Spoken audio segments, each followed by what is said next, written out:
ఈ ఏడాది నవంబర్లో అమెరికా అధ్యక్ష ఎన్నికలు జరగనున్నాయి. ఈసారి కూడా అధ్యక్ష పీఠం కోసం జో బైడెన్, డొనాల్డ్ ట్రంప్ పోటీ పడుతున్నారు. 2020 ఎన్నికల్లో బైడెన్ ట్రంప్ను ఓడించిన విషయం తెలిసిందే. అమెరికా చరిత్రలో 68 ఏళ్ల తర్వాత అధ్యక్ష ఎన్నికల్లో రెండోసారి పోటీ పడుతున్న అభ్యర్థులు మళ్ళీ వీరే కావడం విశేషం. 1956 అమెరికా అధ్యక్ష ఎన్నికల్లో Republican party president Dwight D Eisenhower గతంలో తాను ఓడించిన డెమోక్రటిక్ ప్రత్యర్థి అడ్లే స్టీవెన్సన్పై మళ్లీ పోటీ చేసి నెగ్గారు.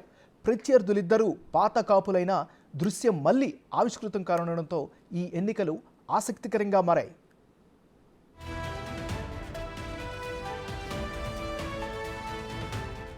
అమెరికా అధ్యక్ష ఎన్నికలకు సంబంధించి అభ్యర్థుల వివరాలను అధికారికంగా ప్రకటించడమే మిగిలి ఉంది. తాజాగా జార్జియా ప్రైమరీ ఎన్నికల్లో బైడెన్ గెలుపొంది డెమోక్రటిక్ పార్టీ అభ్యర్థిత్వాన్ని ఖరారు చేసుకున్నారు. పార్టీ నుంచి నామినేట్ కావడానికి అవసరమైన 1968 మంది ప్రతినిధుల మద్దతును జో బైడెన్ పొందారు. అటు వాషింగ్టన్, మిసిసిపి, నార్థర్ మరియానా ఐలాండ్స్లోనూ బైడెన్ విజయడంగా మోగించడం ఖాయమని పార్టీ వర్గాలు ధీమాగా ఉన్నాయి.